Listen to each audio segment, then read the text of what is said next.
Well, it's seen as one of the biggest issues of our age, climate change. World leaders have begun to gather in New York for a summit later on Tuesday, the first since an unsuccessful conference in Copenhagen in 2009. So will this one be any better, and how much can we do to prevent climate change?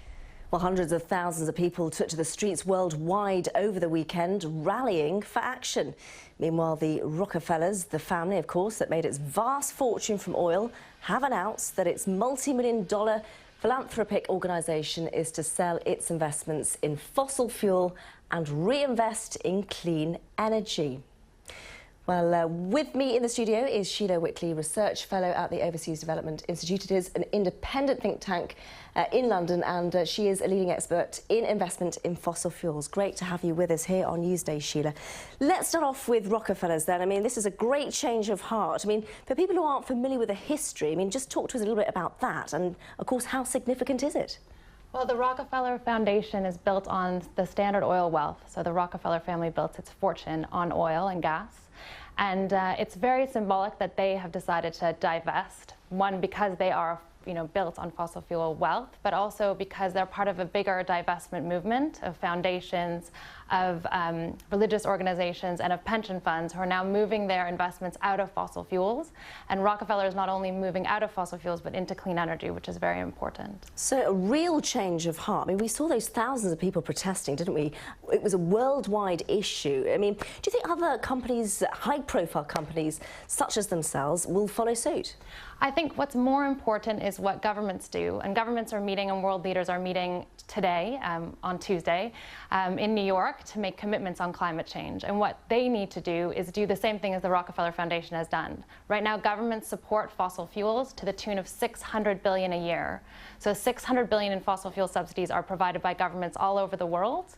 And what they need to do is move those subsidies away from fossil fuels and into clean energy, the way that the Rockefeller Brothers Fund has done with their own investments. So is that the key then here? It's really all about getting countries, governments themselves to invest in this sort of renewable energy. Otherwise, it's dead in the water, this idea of climate change. Yes, I think what you see is that when governments put their support and their own investment behind different types of energy, you get investment that moves from the private sector. So what we find is that for every $1 of public investment, you get $2 of private investment. Right now, all of that money is going into fossil fuels because all the government support is going to fossil fuels. So we'll see a real transition if governments are also willing to transition their own support. As our expert, I mean, we discuss this year after year. I mean, what is the ultimate solution? You talked a little bit about governments investing there and taking responsibility for this.